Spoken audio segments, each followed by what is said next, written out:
வணக்கம் நேர்களே. நம்மளுடைய பேங்கிங் சிஸ்டத்தில் 8.5 லட்சம் சேவிங்ஸ் அக்கௌண்ட், அதை மூல் அக்கௌண்ட் அப்படிம்பாங்க. MULE மூல் அக்கௌண்ட்னாக்க கழுத கணக்கு அப்படின்னு பேருங்க. இது எதுக்குன்னாக்க கம்ப்ளீட்டாக ஃப்ராடு பண்ணுறதுக்காக கிரியேட் பண்ண அக்கௌண்ட்டு. இது கிட்டத்தட்ட ஒரு 700 பிரான்ச்சஸ் இதில் ஓப்பன் பண்ணி வச்சுருக்காங்க. நம்மளுடைய CBI நமது நாடு ஃபுல்லாகவும் இதுக்குண்டான ரைடை நடத்தி, அதுவும் கிட்டத்தட்ட ஒரு 42 லொக்கேஷனில் அவங்க சர்ச் பண்ணதுல நிறைய பேரை பிடிச்சிருக்காங்க. ஸோ இது 5 ஸ்டேட்டில் பார்த்தீங்கன்னாக்க ரொம்பவே அதிகமாக இருக்கிறது அப்படின்னு சொல்லிட்டு அவங்களுடைய ஆப்ரேஷன் சக்ரா 5 அது மூலியமாக சொல்லியிருக்காங்க. இது கம்ப்ளீட்டாக டிஸ்மாண்டில் பண்ணாதான் இந்த ஆர்கனைஸ்டு சைபர் ஃப்ராடு நடக்கிறதுல அந்த நெட்வொர்க்கிங்கை உடைக்க முடியும் அப்படின்னு சொல்லியிருக்காங்க.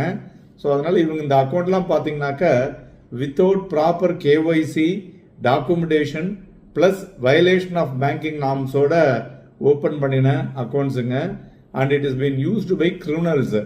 ஸோ இந்த மணி லாண்ட்ரிங், அப்புறம் சைஃபன் த்ரூ ஸ்கேம்ஸ் இருக்கு பார்த்தீங்களா, அண்ட் டிஜிட்டல் அரெஸ்ட், இது மூலியமாக நிறைய பணங்கள் பார்த்தீங்கன்னா இந்த அக்கௌண்ட்ஸ் எல்லாம் போய் விழுந்து வெளியில் போகிறது. ஸோ இந்த கோஆர்டினேஷன் மூலிமா ராஜஸ்தான், டெல்லி, ஹரியானா, உத்தரகண்ட் அண்ட் உத்தரப்பிரதேஷ் இதுதான் அதிகமாக இன்வால்வ் ஆகிருக்கிற ஸ்டேட்ஸுங்க.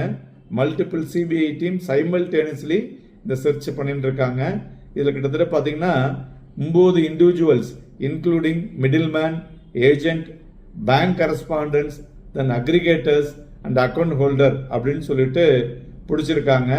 ஸோ இந்த ஃப்ராடுலன் ஆக்டிவிட்டீஸ் இதெல்லாம் ஏஜென்சி மூலியமாக தான் பண்ணிட்டு இருக்காங்க. அந்த ஏஜென்சி இல்லாமல் இப்போ ஒரு ஆர்கனைஸ்டு கிரிமினல் பைபாஸ் மூலியமா பண்ணுறத கம்ப்ளீட்டாக பிடிச்சி அதன் மூலியமாக எடுத்திருக்கக்கூடிய ஃபண்ட்ஸையும் எப்படி ரிட்ரீவ் பண்ணுறது அப்படின்னு சொல்லியிருக்காங்க.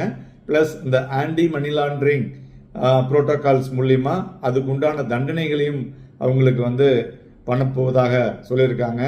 ஸோ அதனால் இந்த ஆப்ரேஷன் இது இன்க்ரீஸ்டு ஸ்க்ரூட்டினி ஆன் KYCங்க. அதனால் உங்களுடைய KYC ப்ராக்டிசஸில் பேங்க் இன்ஸ்டிடியூஷன்ஸ் நிறைய விஷயங்களை கேட்டால் அதற்கு தகுந்தாற்போல் ப்ராம்ப்டாக நீங்கள் அது சரியாக நேர பிரான்ச்சில் போயிட்டு கொடுத்து பண்ணிடுங்க.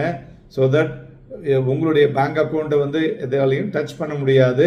இந்த அது தேவையில்லாமல் இந்த பணத்தை எடுக்கிறது, அந்த வேற விஷயங்கள்லாம் பண்ணுறாங்கல்ல, அதெல்லாம் தடுப்பதற்குண்டான வழிமுறைகள் அதிகமாக இருக்கக்கூடும் என்று எதிர்பார்க்கலாம்.